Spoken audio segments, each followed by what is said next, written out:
you know, I had a life like so many of us, you know, have coming from Newport News. But I would tell any young person coming out of Newport News, do not focus on where you are. Focus on where you can go.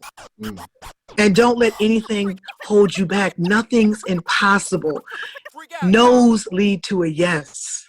Doors close, doors open. Welcome to the show. We in the mix with B2 Markeith, straight out of Virginia. And this is the platform for the people.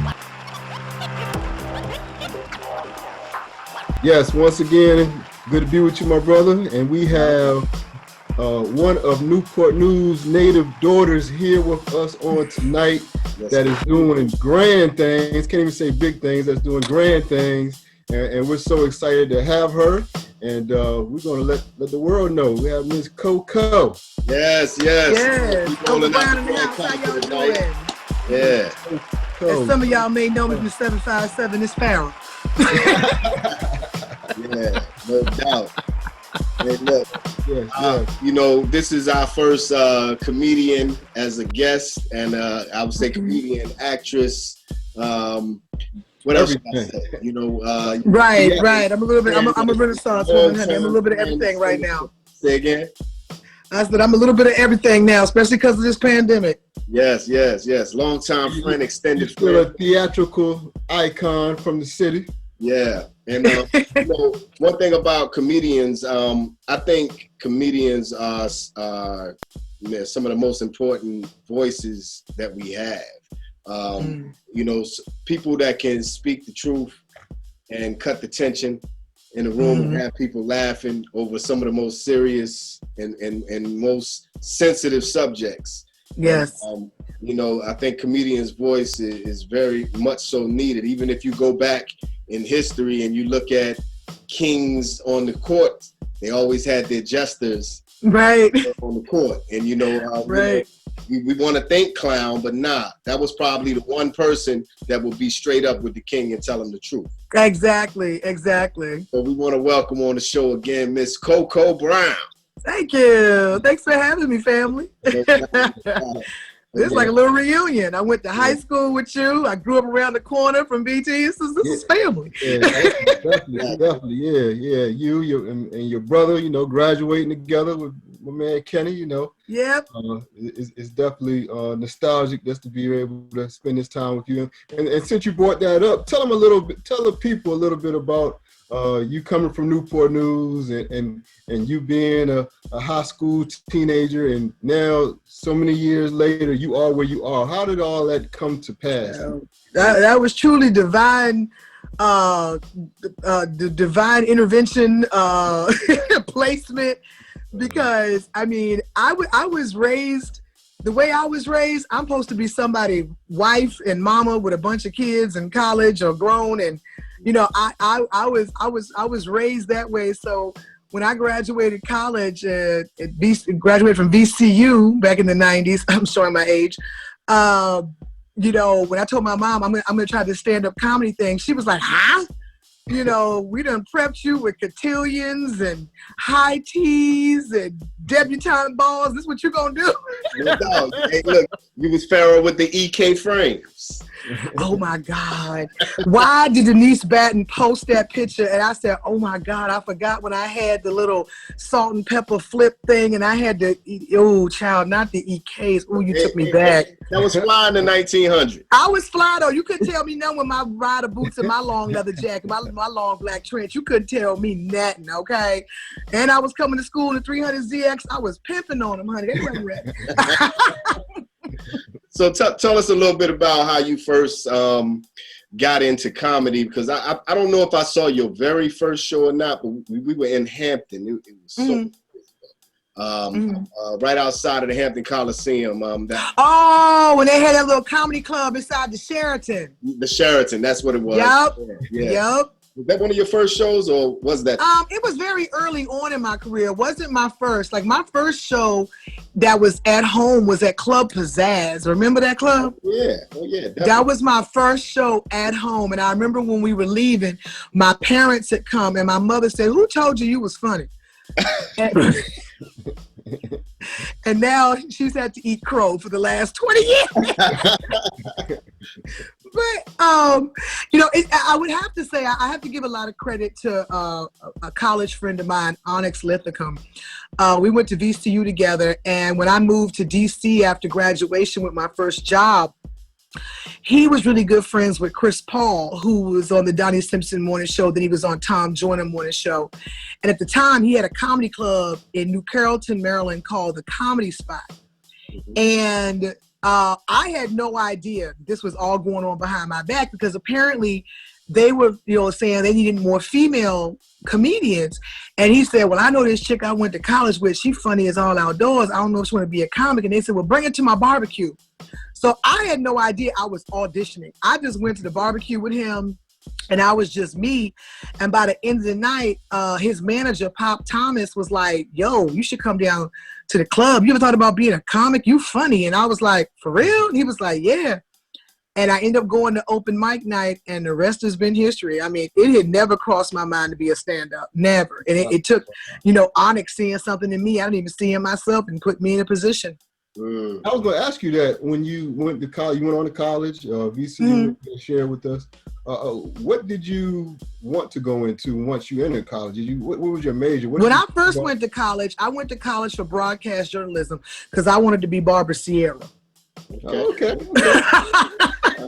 I had done the little telecommunications in high school, and I had commentated, you know, the little news station for Newport News Public Schools, and done the football game. So I was getting my little Jameel Hill on, you know what I'm saying? So I went to college with this whole thing that I was going to be, you know, the next Barbara Sierra. Right. And while I was there, I ended up really liking the advertising aspect of mass communications. And I ended up switching to that. And that's what I ended up graduating with, a degree in mass comm with a focus in advertising and PR. Okay, so let's take it back a little bit. So you were introduced to comedy. Yeah. And so as you started to do it, and you started to get your, you know, find your ground on stage, what were some of the things that you were learning in the very beginning that kind of pushed you, or maybe made you second guess what you were doing? Well, I knew I had a natural ability to make people laugh. I never would try to make people laugh. I don't know if it was just the way I said things, my delivery, or whatever, my observations. You know, if you ask people I grew up with, they were like, girl, you always been funny. And I'm like, for real? So they weren't really shocked that I became a comedian. But, you know, as when I got in the business, I was fortunate enough to get an incredible mentor, the late, great Fat Doctor, who recently passed away over Christmas. And he had mentored everybody in DC that's worth their salt. I mean, he, you know, worked with Martin Lawrence. He worked with, you know, Dave Chappelle, Tommy Davidson, Donnell Rollins, Tony Woods. You know, everybody had kind of like, you know, worked with Fat Doctor that's gone on to do great things from the DC area. And he saw me very early on in my career, and I guess he saw something in me, and he took me under his wing, and he mentored me too. And, you know, he taught me a very simple equation. He was like, simplification times exaggeration equals comedy. And he taught me, simplification times exaggeration equals comedy. Well, break it down. So you make it simple that the dumbest person in the room can understand it. And then you exaggerate the hell out of it. And most times you're going to get a laugh. It's funny. It's very simple, you know? And, you know, he really, you know, took me under his wing and taught me the business, but he also taught me how to write a joke, that, you know, there are certain ways you just don't get on stage and ramble. Yeah, you got people doing that now, and it's okay. But back when I came up in the game, they could tell if you were up there, you know, bull crapping, or you was really, you know, knowing what you were doing. And, you know, he taught me about setups. He taught me about punchlines. He taught me about bait and switches. He taught me all these different terminologies that I had no idea about when you write a joke. And, you know, it has been a 24-year journey. You know, I started out doing comedy, of course, just straight stand up, and I loved it. I mean, the things I did back in the day, I was literally working a day job, working 8 to 6, and I would get off work and drive to Philly from Virginia and go tell jokes and drive back the same night and be back at work at 8. I was doing it like it was nothing, like I was breathing. And I remember when I was working for Ringling Brothers. Yes, I was working for Ringling Brothers. I was working in their advertising department. Okay. And my boss, after coming to see me when I won the DC Comedian of the Year, she literally brought me in her office. She said, look here, we're going to do something. She said, you can quit and, you know, and go on with your career, or I can fire you, give you a severance, and you need to go pursue your dream. She said, but either way, you're not staying here with that talent. Right. So I owe Suzanne McDermott a lot, because she was the one who pushed me out there and made me really put both feet in the business. Because for, you know, the first 4 years of my career, I was balancing a day job and comedy. And I remember packing up my little box and by the time I got home, I had booked myself for like 3 months, because all those gigs I couldn't do really during the week that were really out of town, because I couldn't drive to and drive back in the same night, I was able to do. Yeah. And, you know, it has been a journey, because it's a fickle business. It's an ever-changing business. It's, even though talent does ring true to us that are true comedians in the game, it's now become a popularity contest. And it's now not how funny you can be, but how stupid you can be, how silly you can be, you know. But in the same token, you know, I'm not going to change who I am on stage. You know, people call me the truth. You know, they say Coco Brown don't tell jokes, she tell the truth, you know. And I'm going to do me and be me, and I'm not going to let some numbers on social media determine my worth, no matter what the industry says. I think that's a lot like the music industry. You know, I hear the same type of thing, you know, and even with sports, you know, with sports, people say, hey, the game used to be played a lot rougher, and now it's more cookie cutter, microwave, and you know, same with music. You know, went from so much instrumentation to a lot of sampling. People didn't respect that. And then we talked about a lot of lyrics when it came to hip hop, and now the lyrics have been watered down to, you know, where you know, or it's how nasty can you be? And I mean, I get it. You know, we grew up in the Little Kim era. Right. You know, I mean, I knew all the words to Akinelli, and I'm just going to leave it at that. But, yeah, that's all of us. You know, that's all of us. But, you know, at the same token, it was like, it wasn't everywhere. You had other options. You know, I could be on some Little Kim stuff 1 minute and then go throw on some Nas or some Poor Righteous Teachers the next minute. So I could be ratchet and woke in 30 minutes, you know. Now it's like ratchet. Exactly, you know, but that's the media push. So when it comes to, you know, being a woman in the comedy game, you know, what kind of challenges have you seen with that? You know, we always hear a lot of women in every field have their challenges, but when it came to comedy, what was the difference with that with you? I think what happened to me and what made me realize that women catch a little bit of hell is I remember the first time I got my first standing ovation. It was in Charlotte, North Carolina at the Comedy Zone. They used to do an urban night on, I think it was either Tuesdays or Wednesdays, but it was one of the hottest urban nights in the country. You're talking about on a random, I think it was Tuesday nights or Wednesday, I can't remember. It was a Tuesday or Wednesday, but you're talking about an average of 300, 400 some people was packed into a comedy club. Sometimes they had to do 2 shows because it was that many. You had, you know, all the, you know, Carolina Panthers and all of them would be at the games, you know, all the Charlotte Hornets back in the day, you know. And I remember the night I got a standing ovation, it was Anthony Mason who started the standing ovation. He stood up clapping first, and that's what made the whole crowd stand up. No doubt. Rest in peace, Anthony Mason. Rest in peace. See, I got number love for that brother. Every time I saw him, you know, I would just hug him and say thanks, and he'd always remember me. And I remember when I came off stage, and I was with some big name comics that, you know, that are now big name. Back then, we were all in the trenches together.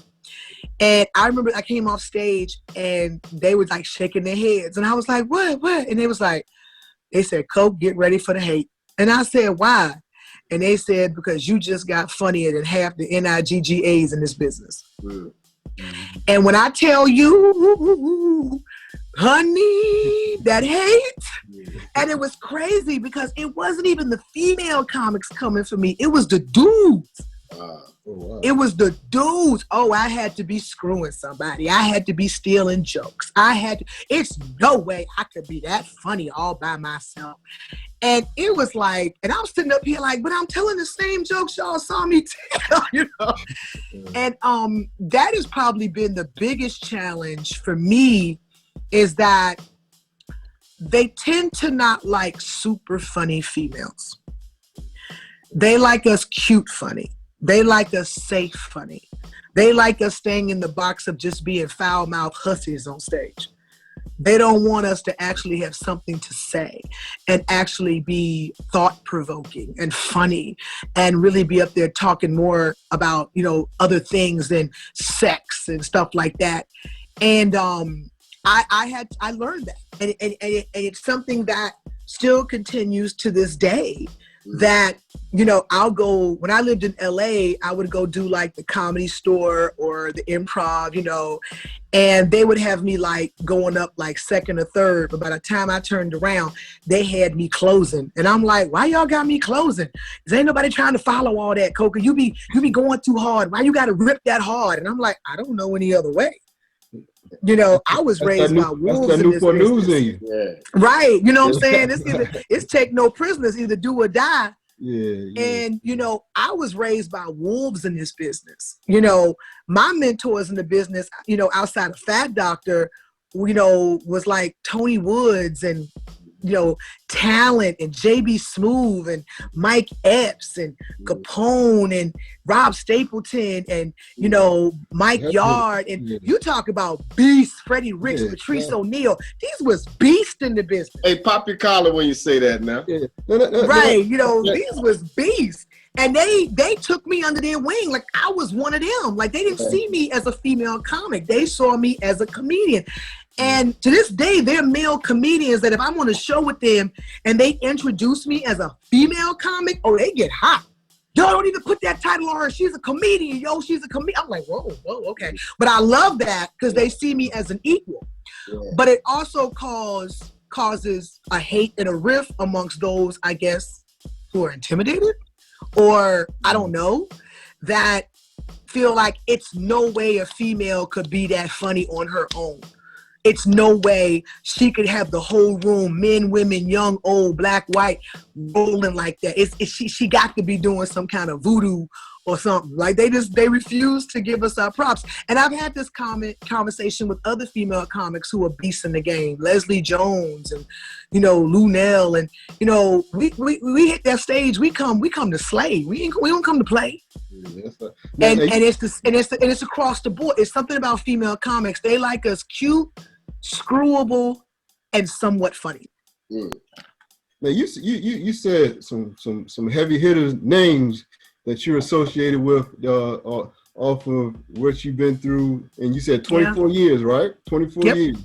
And I recently, one of the names you called Mike Epps, I heard him do an interview not too long ago, and he mentioned that some of the things that you're mentioning, and one of the things that struck me, said he doesn't have the same love for stand-up that he once did. And as you've been in the game, the business for 24 years, where are you with especially with this last 7 to 8 months and how the world is to an extent, where are you when it comes to still having that passion to get on stage? I'm gonna be real with you, B2, it's a struggle. Because one thing I used to remember my grandmother always saying is, don't cast your pearls among swines. And when I find myself sometimes feeling like these standing ovations, these moments on stage when I've had to follow some beast in the game and still went on stage and ripped the room, standing ovation, whatever. And it's like, they still act like giving me my props is like me taking a kidney out. And, you know, I do it because I love it. It used to be when I got on this stage, it was a very distinct purpose. I wanted to be discovered. I wanted to be revered. I wanted to be respected. I wanted to be part of the club. Now stand-up has become like a therapeutic thing for me that I just happen to get paid for. Yeah, because you made a major pivot. And yeah, I mean, I was able to go into acting. Mm-hmm. Yeah, I was able to, go into acting because I've been saying for the last couple of years, honey, let me get a deal where I can act and comedy can be a hobby again. They'll see me twice a year at a special. That's what they'll see. I won't be on the road every other weekend leaving my kid, to go make money to still come home feeling like, what did that do for me other than put a few dollars in my pocket? And you're only as strong as your team and who's behind you. Right. I don't know if you saw the interview that Mike Epps did about the gatekeepers. Oh yeah, I did. But that's very real. That's very real. I know some extremely funny, talented, amazing comics that you may never know as a household name because the gatekeepers only let a few of us in at a time and they like to pick and choose. It's like, and I don't know what their method of madness. Well, I think their method of madness now might be social media followers. But back then you really didn't understand the method of madness. But now it's more so like, yeah, we know why you sweating so-and-so and blowing them up because they got 2 million followers on Instagram. We get it. Well, talk about that pivot into Hollywood as you started to get into acting more. What was some of the first things that you did in acting before you really caught your first big break? And talk to us about what that big first break in acting was. Mm-hmm. I started acting when I was still in DC, sharpening my tool, learning the business, working with Fat Doctor and others. First thing I did, I had a very small part on The Wire. I played a stripper. I watched The Wire. Hold on. What season? That's my show right there. I gotta go back and take a look at it. I don't know if you remember the season when dude was trying to, the little stripper with the glasses that was helping him. Right. I played one of the strippers and she literally said something to me and I said, all right, that was my whole line. All right. I gotta go back. I walked by and I walked back because I was getting ready to go strip. That's all I did. Wow. But that was my first major role.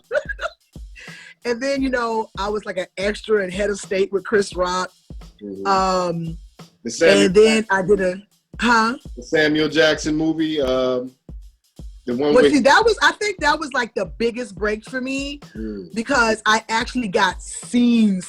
You know what I mean? Which is Lakeview Terrace. Yes. And that was an amazing experience because Samuel L. Jackson, he saved my lines because they were trying to cut my lines. And Sam was like, then what the hell am I supposed to do with my lines? If I can't be talking to her and she don't respond, that's stupid, So he saved the few little lines I had. So I got number love for Sam for that. And then I had done a couple of other movies that kind of like this one movie, I can't even think, American Carol with Kelsey Grammer, and it was a bunch of famous white people, but the movie didn't really get a lot of buzz. I did a couple of overseas movies that were huge overseas in like Germany, and there was one that was really big in Germany, and then there was another one that was really big. God, was it England or was it? No, Ireland. It was big in Ireland because I did a part that got shot in America, but they were movies that were using the stars from that country. And then like for me, I began to pop up on different TV shows that, Young and the Restless, Two Broke Girls, GCB, Don't Trust to Be in Apartment 23. And then I got a reoccurring role on The Soul Man with Cedric, which was love. And that led, right after that, I got booked for Tyler Perry's For Better or Worse. Right. And that is what I think really put me out there. And then, of course, the movie Single Moms Club really thrust me out there. And now, it's like I always laugh and say I'm kind of like the pop-up queen now because I do a lot of guest stars on shows. are reoccurring. Like right now, I'm reoccurring on 911 on Fox, and I'm reoccurring on Never Have I Ever on Netflix. And I just shot a bunch of independent flicks and a Hallmark movie during this pandemic. Yeah. You were Oprah. I'm about to say you were Oprah too. Well, yeah, I mean, I worked on the OWN network. Yeah. Okay. Yeah. And you like, yes, your story. I mean, you of course, you a humble young lady from Newport News, and got no choice, honey. Shirley Brown slapped the taste out of my mouth. I mean, just what you're sharing with us tonight, you epitomize the spirit that we would love our young people to reflect here in the city and beyond. Yes. Because you utilize your gift, your talent, and like you said, it was divine that you were able to walk into a realm that you weren't even thinking about when you graduated from high school, but you obeyed the call and everything flow in this providential place, and you are where you are. What message or what wisdom through your journey that you can share to some of the young people here and beyond, but especially the ones that walked in the same hallways as you here in Newport News, rode down the same streets that you here in Newport News, that would give them some incentive and advice to follow their God-given talents, and who knows, 24 years later they can be with the big names in their respective venture, like you have been. Right. I guess I would tell them that nothing is impossible, and it's not about where you are, it's about where you could go. And I grew up so traditional. I grew up in Newport News just like everybody else. My parents still live behind Todd Stadium. I spent my summers down on 13th and Wickham, 13th and Jefferson at my grandma's house. You know what I'm saying? I was, hanging out with my cousins in Stewart Gardens. You know what I'm saying? I had a life like so many of us, have coming from Newport News. But I would tell any young person coming out of Newport News, do not focus on where you are. Focus on where you can go. And don't let anything hold you back. Nothing's impossible. No's lead to a yes. Doors close, doors open. Don't limit yourself. Don't let anybody tell you that all you can do is what's in front of you there. I mean, if you want to be successful at home, be successful at home. Go for it. If you want to venture out, I mean, I moved 3,000 miles away from everything I knew by myself with a dog to California. And all I knew was a couple of club promoters and a few comics. But I said, I'm going for it. And I remember when I got there sitting in that one-bedroom apartment in Glendale, California, like, Lord, what do I do now? And I just hit the ground running. Sometimes you just got to have this do or die mentality. Yeah. I'm going to do it till the wheels fall off, because when it pops, it's going to be so worth it. And one thing that I live by, and I tell young people that I mentor and I talk to when I do colleges and everything, stay ready. Because when it happens, you ain't got time to get ready. Yeah. Right. Stay ready. Stay ready. Exactly. Stay ready. That means working on your craft, working on your talent, working on your gift, pursuing your dream. Trust and believe, because when it pops, ain't nobody got time for you to get ready. Right. Yeah, because the train is moving. They're not going to slow down. And it slows down just long enough for you to get on it. You hesitate, you're going to miss it. Exactly. And, this platform is about our leadership. We want to always let people know where the resources and support is in our community. And, our leaders, our examples are a resource of that example to be able to show our kids, like you said, the possibilities. Absolutely. And, there's a lot that I see you putting back into the community. You do the women's conference. We were just talking about, your contributions to the lupus movement. Absolutely. Some of the things. So shout out Social Butterflies. Yeah. That's Hampton Roads' own Social Butterflies. Yes. No doubt about it, man. So you already mentioned Fat Doctor. and so many other people who have poured into you. You know, to me, the mentoring part is the part that a lot of people try to say they do things on their own. Like, I made it on my own. But, you know, I hope you don't think that in the entertainment business. Nah, I'm not doing anything. And when you really dig into even that person's life or those people's lives who say those things, I made it. If you really look back at it, it took multitude of people along the way to push them to wherever they're. Absolutely. Absolutely. So what would you what do you want to do next? Because you've done so much so far. God. What do you want to do? And you still such a young lady, so I mean, bless your heart, B2. Come on, man. We was born in the 1900s, but we still look. This that good Beijing, honey. Okay. But you know, this pandemic has been a curse and a blessing. But I want to say it's been more of a blessing for me because it made me really get back into my bag. And really realize that there's more to me than jokes.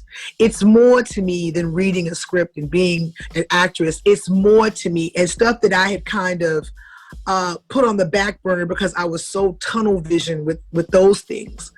But, you know, during this pandemic, I mean, I have, you know, created 2 businesses that are doing quite well. You know, one is the Coca Brown collection, which provides CBD bath and body products, as well as a cream that is highly used by lupus patients for inflammation and pain and discomfort.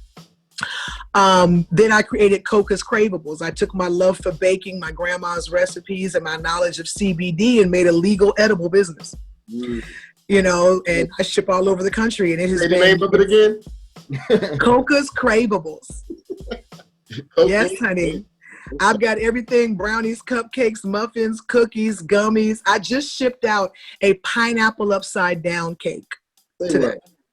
Yes, like I literally, cause my grandmothers, you know, I've been cooking since I could stand.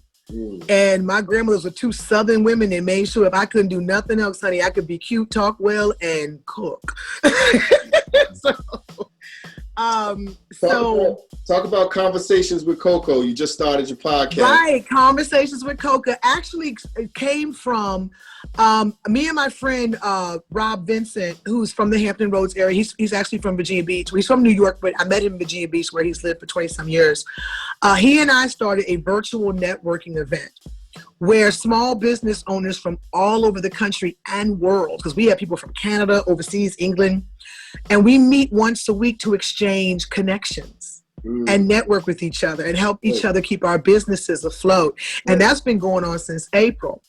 So he brought me aboard, you know, to be like kind of the celebrity host. But it's been so beneficial to me too, because like I said, these were 2 businesses I was kind of letting do their thing and had other people running them. And then when the pandemic hit, I had to take them back over and run them myself. But when I realized there was so many incredible small business owners and authors and motivational speakers that needed to be seen, that you needed to know, and the only thing that was preventing that is they didn't have the platform, I realized I had the platform. And so I started Coca's Cravables. You know, while everybody else was interviewing other celebrities, I was interviewing small business owners, Black business owners, female business owners, authors, and motivational speakers. And I mean, and it has been amazing. You know, the people that I've been able to use my platform to put out there, you know, as people they need to know. And these people have gotten business from it, connections from it, more followers from it. It's been great. So that's kind of my way of giving back, but it also is a way of me also getting information as well. You know, it's not just, you know, me just, Yeah, we're doing the same thing. Yep. Well, I want to commend you too, because even with, you know, with everything that you have done, everything that you are continuing to do, you still find time to give back here in the city that you were born and raised. Absolutely. And that's what, you know, Newport News, we have a wealth. I always say we're a talent-rich town. People such as yourself. We got the Wooten brothers who've gone on and won Grammys. We've got numerous athletes who've gone on to do professional things. We've got judges that are now certain in circuit courts and all the parts. And look at you, bruh. Look at you. Hello. But I'm still in the city. You so big. You don't even know when you're in England, and you don't even. You can still be a star at the 757, honey, and still have a 757 phone number. Please believe it. But like I said, you come back, and that's what I commend you on. You mentioned the Social Butterfly Foundation. You come back. Yeah. Absolutely. I was the grand ambassador for the grand opening of the Downing Gross Cultural Center. If you go in there, they have me. I have the mural right next to Pearl Bailey. How dope is that? That's one of the things one of my ambitions to do while I'm in the capacity that I am is to make sure we recognize people who were born, raised here, and gone on to do great things around the world. And you're one of those people. And your story is admirable for so many. So we just commend you. I know my brother. Yeah, I'm proud, man. I've been proud of you. You already know. I've told you this for so long. I know. We've done things in the past. I was able to get Coco out from California. We was in California then, right? Yeah. Brought you out from Cali, performed for the comedy show that I put down together in Atlanta. I rocks with home, man. It's like exactly. I'm never gonna forget where I came from, and I do that for a selfish reason. I need to hear my real name. I seriously, I tell people I keep in touch and stay grounded in Newport News because when I come home, I'm Farrah. Yeah, no doubt. And that's what keeps me grounded, because it's so easy to get caught up in the hype of being this personality. Yeah. But when I come home and I'm hanging with my peoples from home, Denise and Rhonda and Spencer and Vaughn, and I can just go down the list, you know what I'm saying? I'm still mad cool people I went to high school with, and it ain't no Hollywood crap. When I come home, I'm Farrah or Phoebe. And I love it. I love it. That's what we love about you, because I'm sure you see so many who get Hollywood. Yeah. Oh yeah. Oh yeah. Don't take much. Don't take much. Somebody can call you, and you just like that, you're willing to answer the call, and that's hard. That's hard to do when people reach a certain status. So right. Let's tell the people what Newport News means to you. What is it? What is Newport News to Coco Bryan? What?